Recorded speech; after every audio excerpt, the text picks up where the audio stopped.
prévia da inflação fica em 0,14% em novembro, a menor taxa para o mês desde 1998. Não correntistas da Caixa, nascidos em junho e julho, podem sacar a partir de hoje os R$ 500 do Fundo de Garantia. Litoral Paranaense vai ganhar um novo terminal portuário. Festival Gastronômico de Trindade, a capital da fé de Goiás, é lançado com uma missa na Igreja Matriz do Divino Pai Eterno. O Papa na Tailândia, veja a celebração para os jovens e os diálogos da chamada interreligiosidade. E hoje nós vamos mostrar também duas fofurinhas do mundo selvagem.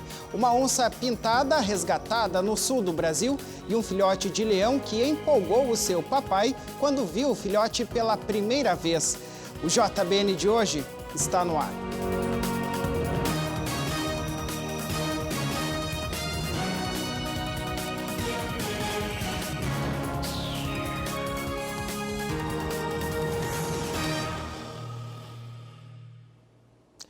Olá, uma ótima noite para você. Hoje é sexta-feira, dia 22 de novembro de 2019.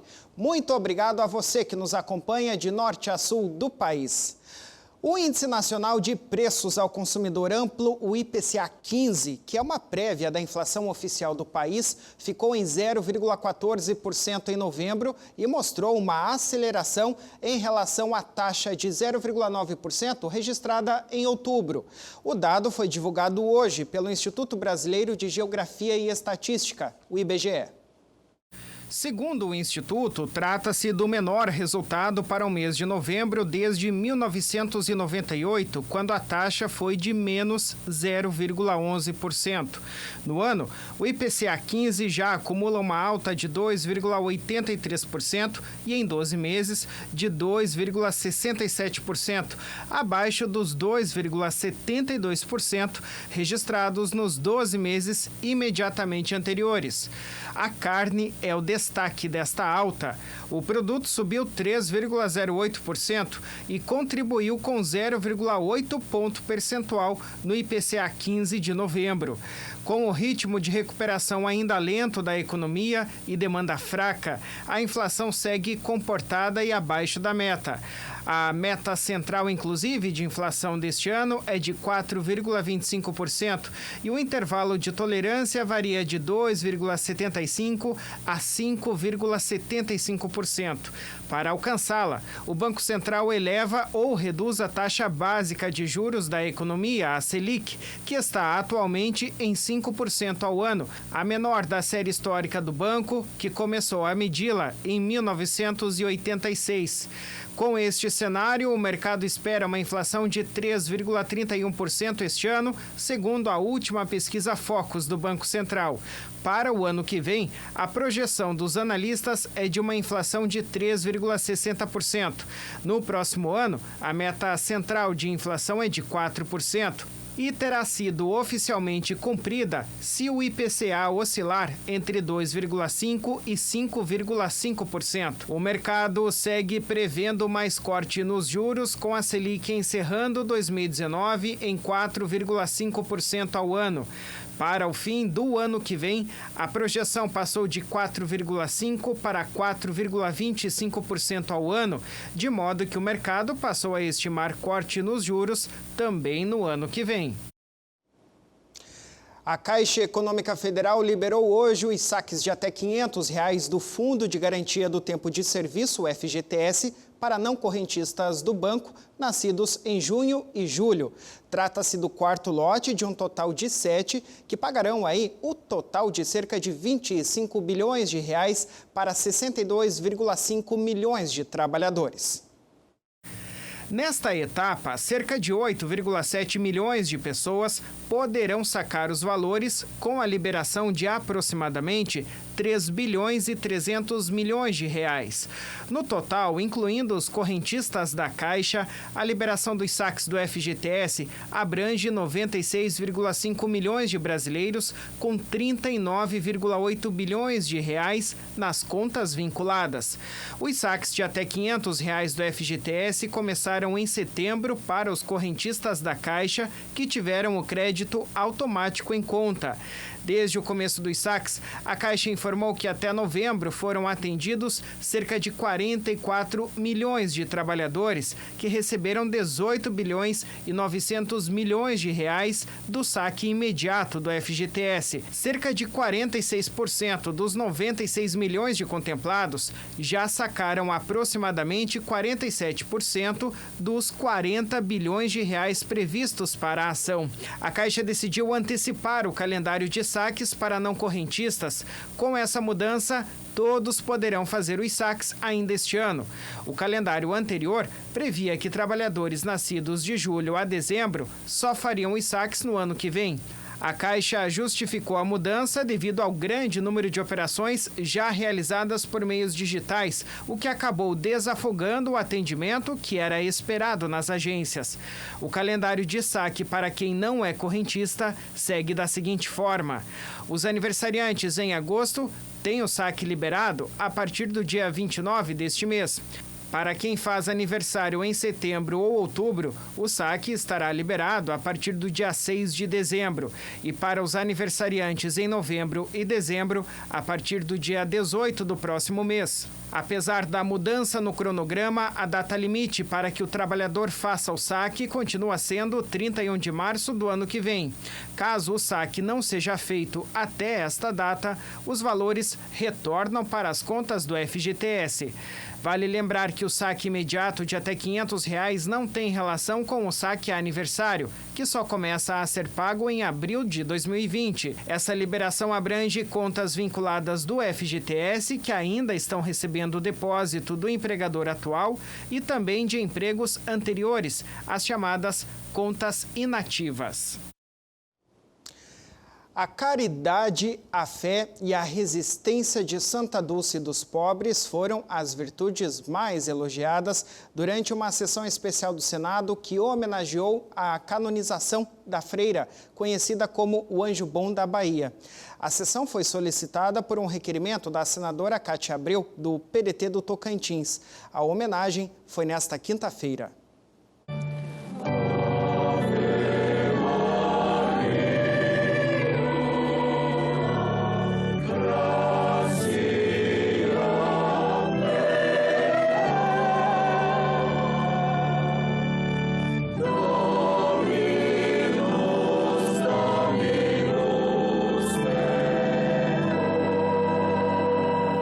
Iniciada com a Ave Maria, cantada pelo Coral do Senado, a sessão contou com falas dos senadores baianos, da senadora Cátia Abreu, do PDT do Tocantins, que presidiu a homenagem, e também do senador Telmário Mota, do PROS de Roraima. A senadora do Tocantins abordou a situação do país, em que muitas pessoas ainda vivem na extrema pobreza, e falou sobre a responsabilidade do Senado em mudar essa realidade. A sessão de hoje, em homenagem a Santa Dulce dos Pobres, é uma oportunidade para que o Senado da República assuma as responsabilidades e o legado da primeira santa brasileira e, seguindo seu exemplo, comece a discutir com a maior urgência possível soluções efetivas de suspensão da pobreza e das desigualdades sociais vividas pelos brasileiros. Garantir dignidade humana a milhões de brasileiros e brasileiras é nossa obrigação, é nosso dever. O senador Jacques Wagner, do PT da Bahia, que conheceu a Santa Dulce, afirmou ser admirável a obstinação da religiosa nas suas obras sociais e também na sua fé. Ele lembrou ainda do seu exemplo de tolerância. Então eu chamo a atenção para que as bênçãos de Santa Dulce dos Pobres, além de tudo que Vossa Excelência já citou, possa inspirar mentes e corações brasileiros para que a gente diminua o nível de intolerância que a gente vem vivendo nos últimos anos, onde as pessoas se dão ao direito de ofender por divergir. E não há nada mais belo na democracia do que a pluralidade. o caleidoscópio brasileiro, com todas as ideias, com todas as crenças, com todas as convicções políticas, com toda a fé religiosa. O senador Ângelo Coronel, do PSD da Bahia, trouxe números dos hospitais das obras sociais da Irmã Dulce. Atualmente são feitos 2.200.000 atendimentos ambulatoriais por ano e há 954 leitos, além de 3.000 funcionários trabalhando nas obras. Esses números grandiosos, caros e caras colegas, senhores e senhoras, são pequenos perto de quem foi Irmã Dulce, do seu amor pelo semelhante, algo que tem faltado no mundo de hoje, inclusive entre a classe política e também, inclusive, entre muitos que se dizem cristãos e que frequentam igrejas, centros e templos país afora. Irmã Dulce era exemplo de religiosa, porque cumpria exatamente a função de uma religião, que é de fazer com que as pessoas se melhorem como ser humano, que ajude os outros a viver melhor, ajude a construir um mundo melhor. Era uma freira que transcendia o catolicismo. Foi exemplo para todas as correntes religiosas e também para quem não tem religião ou mesmo nem acredita em Deus, mas que é preocupado com o semelhante, com o ser humano. Ângelo Coronel lembrou ainda que é autor de um projeto de lei que institui o dia 13 de outubro como o Dia de Santa Dulce dos Pobres, que, segundo ele, servirá para refletirmos ainda mais sobre um mundo melhor. O senador Otto Alencar, do PSD da Bahia, que chegou a atuar nas obras sociais da Santa Dulce como médico voluntário, disse que não tem a menor dúvida de que a fé cura. Para ele, Irmã Dulce se inspirou no livro bíblico de São Tiago, em que se lê que a fé sem obras é morta. O senador lembrou que, embora a santa convivesse com vários enfermos com doenças infecto-contagiosas facilmente transmissíveis, ela nunca ficava doente. Eu acho que o grande milagre foi esse, né? Passar a vida inteira ali dentro, ela conviveram com pessoas com doenças infecto-contagiosas, que transmitia com facilidade, ela nunca foi acometida de tuberculose, nenhuma outra doença foi acometida a Irmã Dulce. Não tenho nenhuma dúvida do que aconteceu ao longo da minha vida, de tantas e quantas cirurgias que fiz em ambiente até sem muita condição técnica, de que a fé cura. Eu não tenho a menor dúvida disso. O senador Telmário Mota, do PROS de Roraima, afirmou que, embora não seja da Bahia, se formou naquele estado e, portanto, conheceu a Irmã Dulce. Para o senador, ela é um exemplo de amor. Olha como a vida é interessante. Tem um ditado que diz o seguinte: não espere ter tudo para aproveitar a vida. Você já tem a vida para aproveitar tudo. Olha como Deus mede as pessoas. Irmã Dulce não esperou ter tudo para fazer suas obras. Ela aproveitou a vida para ela fazer as obras maravilhosas que aqui foram muito bem discorridas. Deus não mede as pessoas, senadora Kátia, pelos seus olhos azuis, pela sua cor, pelo seu tamanho ou pelo seu patrimônio, mas mede pelo seu amor. Mede pelo seu amor. Por isso, eu queria dizer o seguinte: o amor, ele está sobre todas as transgressões. Todas. E a Irmã Dulce era isso. 1,40 m de amor. Batizada como Maria Rita de Souza Brito Lopes Pontes, ela era a segunda filha do professor universitário e dentista Augusto Lopes Pontes e também da dona de casa Dulce de Souza Brito. Santa Dulce dos Pobres nasceu em Salvador em 1914 e, a partir de 1921, adotou o nome da mãe. A religiosa dedicou-se à missão de ajudar as comunidades pobres da capital baiana e ficou reconhecida ao longo da vida pela devoção ao próximo, sobretudo aos doentes necessitados. Ela criou e ajudou a criar várias instituições filantrópicas, como o Hospital Santo Antônio, que atende atualmente milhares de pessoas todos os dias, como os números mencionados há pouco na reportagem. Santa Dulce foi beatificada em 2011, quando passou a ser reconhecida como Beata Dulce dos Pobres. Após a canonização este ano, tornou-se então a Santa Dulce dos Pobres e a primeira santa nascida no Brasil. A fé e a vida não podem se separar. Num momento no Brasil em que se usa muito o nome de Deus, é importante que esse utilizar o nome de Deus seja acompanhado pelas práticas em nome de Deus. E a irmã Dulce explicita isso, e esta homenagem nos permite trazer essa verdade aqui, que é teológica. Muito obrigado, senadora, pelo empenho, pela lembrança também de nos convidar para essa sessão. É a primeira vez, que eu estou vindo no Senado Federal e a gente se sente também honrado, feliz, com essa homenagem prestada à irmã Dulce. Desça sobre cada um de vocês, sobre esta casa de lei, onde estão os legítimos representantes do povo.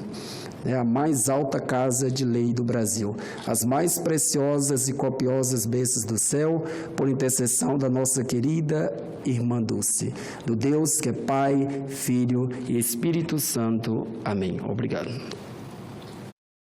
Amém, né? Veja depois do intervalo que o litoral do Paraná ganhará um novo terminal portuário. O novo porto ficará em Pontal do Paraná. Nós já voltamos com os detalhes.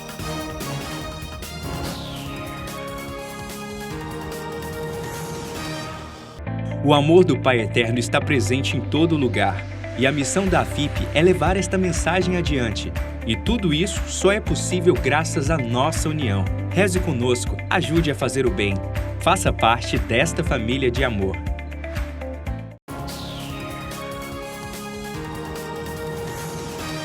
Estamos de volta e agora para falar de investimento. No litoral do Paraná, um novo terminal portuário deve ser construído em breve e vai gerar aí empregos diretos e indiretos também, além de ajudar fortemente a economia de toda a região e também do país, viu?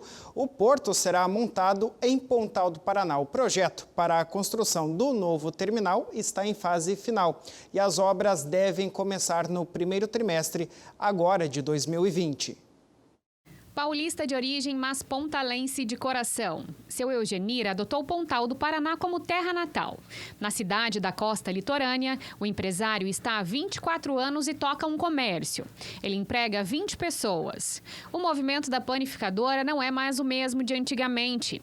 A saída da Tequinte Engenharia influenciou na queda do movimento de várias lojas. Cerca de 80% dos funcionários da empresa deixaram Pontal. Quase todos nordestinos, e que acabaram, muita gente trouxe as famílias. E ainda tem gente aí, porque sonha em ficar vivendo aqui, né? Mas o impacto foi enorme. A empresa encerrou as atividades no fim do ano passado e demitiu cerca de 4.000 pessoas. O maior impacto na economia local foi sentido em maio deste ano. Uma pesquisa feita pela Associação Comercial e Industrial aqui de Pontal levantou que 12 milhões de reais mensais deixaram de circular nos cofres do município. Para o presidente da Associação Comercial, não é preciso ser especialista no assunto para imaginar o tamanho do desfalque no comércio. Não precisa ser esperto, não precisa ser economista para imaginar o impacto negativo que isso vem causando ao nosso município. Um outro empreendimento está em andamento e promete ajudar no desenvolvimento da cidade por meio de geração de emprego. A construção da nova plataforma portuária ainda está no papel. Após a execução, a obra irá alavancar a economia local. Para trabalhar no terminal exclusivo de contêineres e carga seca, serão contratadas em média 5.000 pessoas. Um dos diretores do 3P diz que está previsto um repasse de 5,5 bilhões ao município em 28 anos. Nós teremos um terminal aqui em Pontal do Paraná, com uma capacidade de 3 milhões de TEUs anual, com 6.000 tomadas reefer para operar cargas frigorificadas. Já é um terminal nos mesmos moldes de Roterdã. A gente vai estar trabalhando com um sistema de equipamentos semi-automatizados já no de pátio. Provavelmente o negócio é o que tem de mais moderno no mundo hoje, tá? Com capacidade de receber os maiores navios do mundo, que são navios de 400 metros de comprimento. Então, isso, o nosso terminal já vai estar dimensionado para isso. O diretor explica que o grupo de investidores segue os padrões de conservação ambiental e correm para dar início à obra prevista para o primeiro trimestre do ano que vem. O prazo para a conclusão é de 30 meses. O Porto Pontal hoje talvez seja um dos terminais mais bem licenciados. A gente tem, o nosso impacto talvez seja o terminal mais ecológico hoje do Brasil. Cada vez que você passa mais tempo, existem mais exigências ambientais. Tenho certeza que a gente está cumprindo todas as agências mundiais, de nível mundial. Até porque hoje você não consegue ter uma operação de classe mundial se você não seguir os maiores padrões do mundo. E a gente está enquadrado hoje dentro dos maiores padrões mundiais de ecologia. E olha, falando em lançamento, ontem a Prefeitura de Trindade, em Goiás, lançou o 7º Festival Gastronômico da cidade. O momento foi celebrado com uma missa na Igreja Matriz do Divino Pai Eterno. O Wilker Oliveira acompanhou lá pra gente.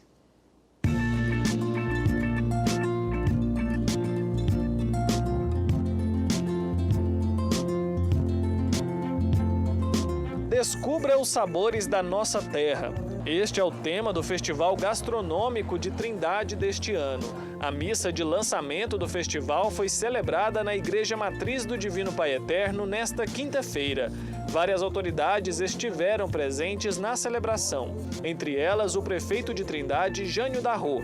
Segundo ele, este ano o festival conta com várias novidades. No festival nós teremos o início do Natal, abertura do Natal, com a iluminação das luzes de Natal, e teremos também aqui a presença também de cantores, aqui do estado de Goiás, grandes músicos da música popular brasileira e da música popular goiana que vão estar apresentando aqui. Além do que também nós teremos aí uma gastronomia de alta qualidade que será apresentada aí pelos nossos expositores. Aprender, aprimorar e divertir.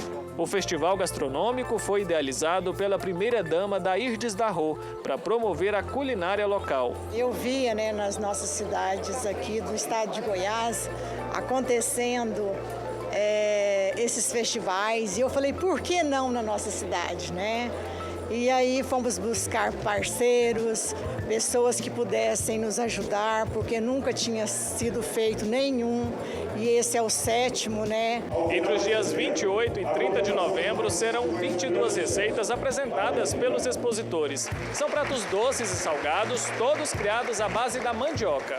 São bolos como este aí, além de crepe, tapioca e várias outras delícias. A Vera é dona de restaurante e uma das expositoras. Para ela, esta é uma grande oportunidade de aprimorar as receitas. Além disso, o festival serve como uma vitrine para os pratos. Aí muitos turistas, depois que vêm no festival, ainda voltam procurando pelos pratos que foram oferecidos e se tornam clientes fiéis.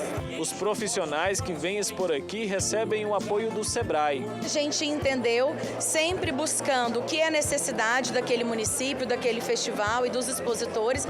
Então a gente veio com o desejo deles e com a nossa expertise dar uma cara e uma roupagem nova para o festival. E este é mais um atrativo para os romeiros que vêm à capital da fé de Goiás. Por isso o festival acaba movimentando ainda mais o turismo em Trindade. Turistas da região metropolitana, de longínquos lugares, que vêm a Trindade todos os anos, tem um motivo a mais, porque o Festival Gastronômico, hoje ele faz parte do calendário oficial de Trindade. E a partir da cultura, do artesanato, servimos essas iguarias. Enfim, é um projeto construído a várias mãos. A 7ª edição, ela vai ser inesquecível.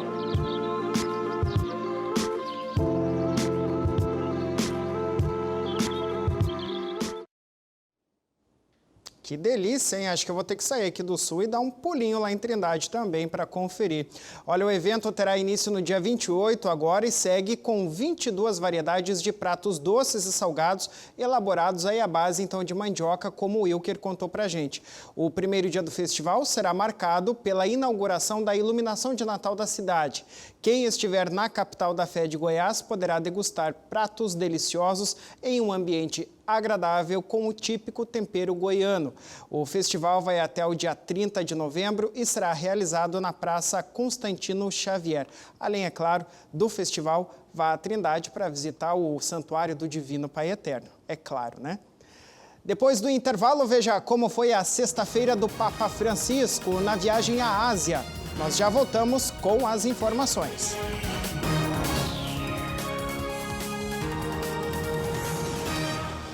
O amor do Pai Eterno está presente em todo lugar, e a missão da FIP é levar esta mensagem adiante. E tudo isso só é possível graças à nossa união. Reze conosco, ajude a fazer o bem. Faça parte desta família de amor.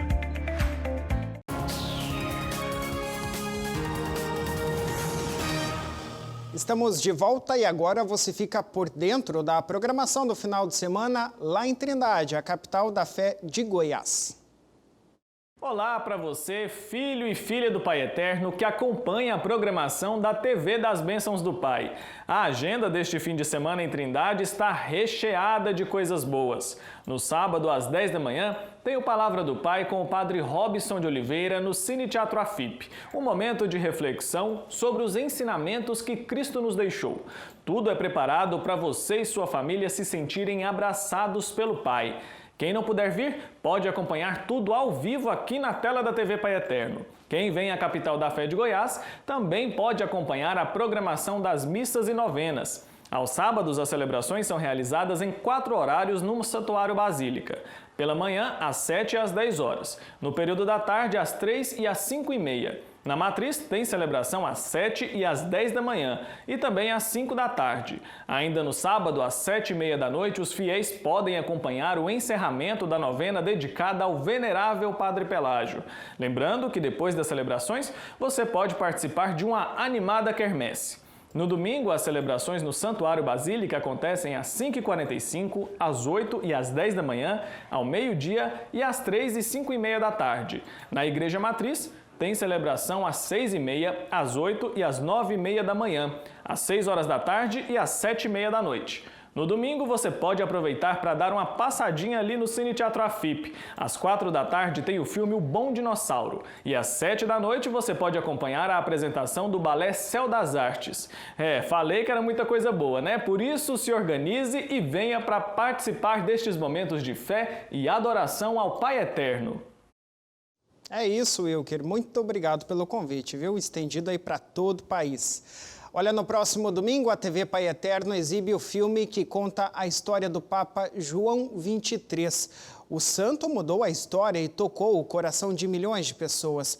De origem humilde e caráter modesto, ele revolucionou a Igreja Católica. Conheça mais sobre este homem de Deus na reportagem do Pedro Henrique Rabelo. O Papa João XXIII foi aclamado mundialmente como o Papa Bom. Sua simpatia e jovialidade encantaram os cristãos pelo mundo todo. Serei o melhor para cumprir suas vontades. Que assim seja. Durante esta semana, o filme que retrata a história da vida deste homem fiel estará em destaque aqui na TV Pai Eterno. Santidade, minha filha nasceu com um problema no coração. Pode rezar por ela? Todos os dias, quando eu rezo o rosário, eu dedico uma oração a todas as crianças, especialmente aquelas que sofrem. Bom Natal. O Papa João XXIII morreu em 1963 em Roma. A causa foi um câncer no estômago, doença no colo retal. O assunto nos dá a oportunidade de falarmos sobre este tema. O câncer de estômago é frequente nos homens. Nas estatísticas, fica atrás apenas do câncer de próstata e do de pulmão.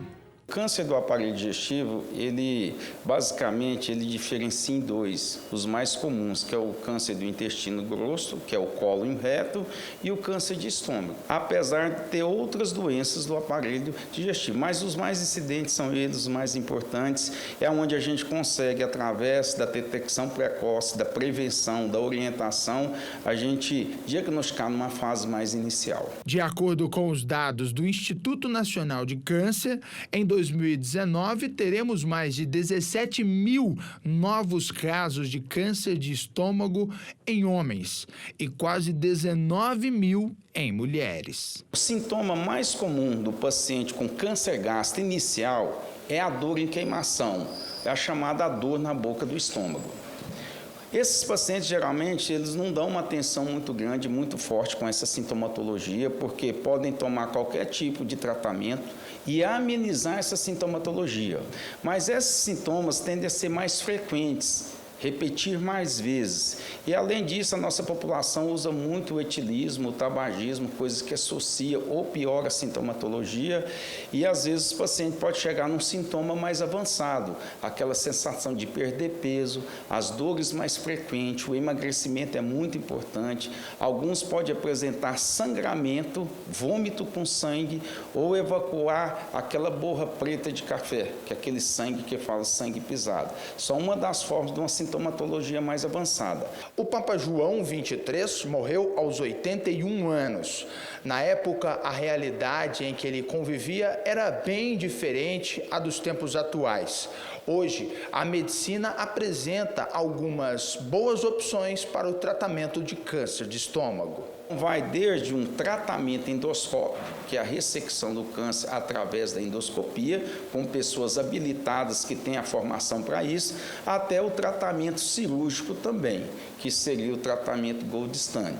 Hoje temos uma modalidade de tratar o câncer gástrico diferente de outros anos, é o paciente que já tem um câncer mais avançado, chamado câncer gástrico avançado, aquele que ultrapassou algumas membranas da parede do estômago, você começar fazendo a quimioterapia, 3 ciclos de químio, e depois vem a cirurgia e depois você complementa com quimioterapia. Hábitos saudáveis e uma boa alimentação sempre irão ajudar. E para o câncer de estômago não é diferente. Por isso, atenção para essas duas orientações do nosso médico convidado. A primeira coisa, mastigar bem os alimentos, comer verduras e legumes, fazer uso de frutas cítricas é importante, tá certo? E evitar o tabagismo, que é o cigarro, e o álcool em excesso. Esses são fatores promotores do câncer gástrico, do câncer de cólon também. É isso, né? Tema importante aí no Novembro Azul. Olha, entre os compromissos do Papa na visita a países asiáticos estão as missas. 2 já foram realizadas na Tailândia, uma inclusive direcionada aos jovens de idade ou então de espírito. Francisco também tem aproveitado a viagem para dialogar sobre a interação das religiões. O Papa se encontrou com 18 líderes religiosos da Tailândia na Chulalongkorn University, uma das mais importantes universidades do país. O presidente da instituição entregou um presente ao Papa e o cumprimentou em nome de todos os seus assistentes. We are gathered here to learn and benefit from your holiness wisdom, compassion for the poor and disadvantaged people all over the world. Em seu discurso, o Papa recordou que o diálogo entre representantes de religiões sempre tem dado bons resultados. Ele colocou como exemplo o encontro do Papa Leão XIII e o rei da Tailândia em 1897, quando foi a primeira vez que um chefe de Estado não cristão foi recebido no Vaticano. El recuerdo de ese importante encuentro, así como el reinado llevado adelante por él, caracterizado entre tantas virtudes por la abolición de la esclavitud, nos cuestiona y nos anima a asumir un protagonismo tenaz en el camino del diálogo y del entendimiento mutuo. Francisco também recordou que tanto religiões como as universidades, cada uma segundo as suas próprias características, tem muito o que aprender e a oferecer para ensinar na resolução das diferenças. Hoy Es tiempo de atreverse a imaginar la lógica del encuentro y del diálogo mutuo como camino, la colaboración común como conducta y el conocimiento recíproco como método y criterio. Y de este modo ofrecer un nuevo paradigma para la resolución de conflictos, contribuir al entendimiento entre las personas e salvaguardar a criação. Antes de partir, o Papa posou para uma foto com um grupo dos participantes e logo se despediu de cada um deles. Com gritos, canções, muita emoção e o agitar de bandeiras tailandesas e do Vaticano. Foi assim que os jovens receberam o Papa na Catedral de Assunção, em Bangkok. Lá, o Santo Padre celebrou uma missa para orar junto a essas pessoas por elas mesmas. Alguns eram muito jovens e outros eram jovens de coração. A fachada da igreja foi decorada com 2 fotos de Francisco. Nos arredores, haviam telões para que todo mundo pudesse ter acesso à cerimônia, mesmo do lado de fora da igreja. As vestimentas de seda vermelha do Papa e dos co-celebrantes foram feitas à mão por religiosos tailandeses, especialmente para a celebração desta missa. Francisco pediu que, apesar dos obstáculos, os fiéis não caiam na descrença, o que faz com que os corações esfriem e percam a alegria. O Senhor sabe que por meio de ustedes, jóvenes, entra o futuro nestas tierras e no mundo. E com ustedes cuenta para llevar adelante su misión de hoy. Así como Dios tenía un plan para el pueblo elegido, también tiene un plan para cada uno de ustedes. O Santo Padre também disse que estar enraizado na fé também permite ao fiel seguir a Cristo e manter um coração alegre. Ele pediu para que as pessoas não tenham medo ou se sintam intimados pelo futuro. No final da missa, o cardeal de Bangkok agradeceu e incentivou os jovens a mostrar a sua fé mundo afora. Ao deixar a igreja, Francisco foi abraçado por uma jovem cega que ele abençoou. Então, o Papa abraçou esse outro jovem. Além disso, antes de seguir, ele abençoou os doentes na primeira fila que aguardavam do lado de fora, um a um. Para se despedir do Papa, os jovens começaram a gritar e estenderam as mãos para tentar cumprimentá-lo.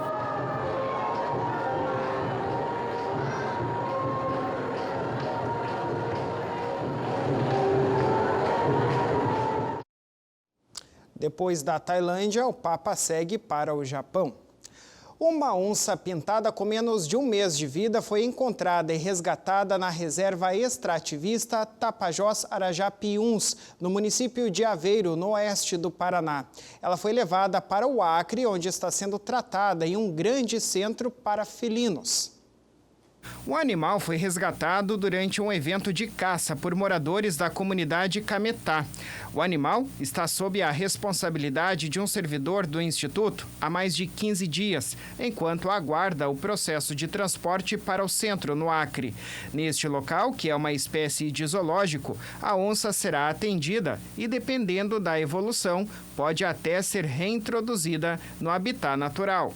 Agora, olha só essa outra história de felinos. Recentemente, o zoológico de Denver, nos Estados Unidos, compartilhou um vídeo de um filhote de leão brincando. Mas o que ninguém esperava era um momento compartilhado entre ele e o seu pai. As 2 gerações se reconheceram pela primeira vez e o grande leão Tobias se agachou com doçura para interagir com o filho pequeno, conquistando a internet imediatamente. O vídeo é de uma série de publicações do zoológico para mostrar os filhotes que ainda não receberam um nome. As opções para o filhote mostrado no vídeo são Meru, que é o nome de uma montanha na Tanzânia, Moremi, que é o nome de uma reserva de caça na Botsuana, e Tatu, que é uma palavra suaíli para o número 3, já que o filhote é a 3ª descendência do leão Tobias. E você aí de casa pode ajudar a escolher o nome para um novo leãozinho. Basta votar no seguinte endereço: www.denverzoo.org/support/lion-name/. Bonitinho o leãozinho com o papai dele, né? Muito bem, essas foram as notícias de hoje, mas antes de ir embora eu quero deixar só o nosso telefone para que você aí de casa possa nos contactar e sugerir reportagens também e ter informações de como participar da Família de Amor Pai Eterno. O nosso número é o 62-3506-9800, está na sua tela, ou então nos contacte por meio do nosso e-mail jbn@tvpaeterno.com.br. Muito obrigado pela sua audiência. Você fica agora com a exibição da Santa Missa com o Papa Francisco, que ocorreu hoje na Tailândia. E nós nos vemos de novo na segunda-feira, às 8 da noite. Para você, então, um excelente final de semana. Aproveite com prudência e até lá.